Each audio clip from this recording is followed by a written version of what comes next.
জিয়াউর রহমান ১৯৬০ সালে যখন পাকিস্তান সেনাবাহিনীতে একজন ক্যাপ্টেন ছিলেন তখন তাদের বিয়ে হয়। খালেদা জিয়া বিধবা হন ৩৬ বছর বয়সে। তখন তিনি একজন সাধারণ গৃহবধূ ছিলেন। তারেক রহমান এবং আরাফাত রহমান ২ সন্তান নিয়েছিল তার সংসার। তার পুরো নাম ছিল খালেদা খানম, আর পরিবারের সদস্য এবং আত্মীয় স্বজনদের কাছে তার ডাকনাম ছিল পুতুল। জিয়াউর রহমানের মৃত্যুর পর বিএনপিতে অভ্যন্তরীণ কোন্দল দেখা দেয় এবং অন্যদিকে নেতাদের অনেকে তখন সামরিক শাসক জেনারেল এরশাদের সাথে শরিক হন।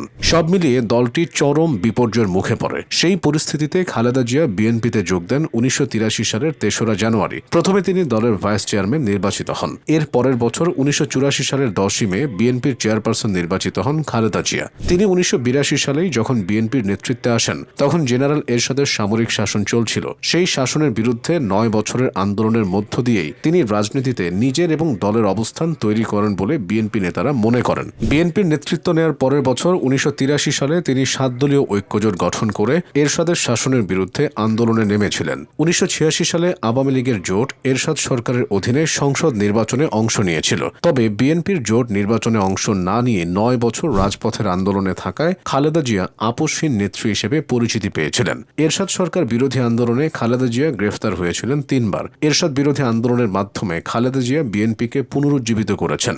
এরশাদ সরকারের পতনের পর ১৯৯১ সালের ২৭ ফেব্রুয়ারি সব দলের অংশগ্রহণে নির্বাচনের মাধ্যমে খালেদা জিয়ার নেতৃত্বে বিএনপি ক্ষমতায় আসে।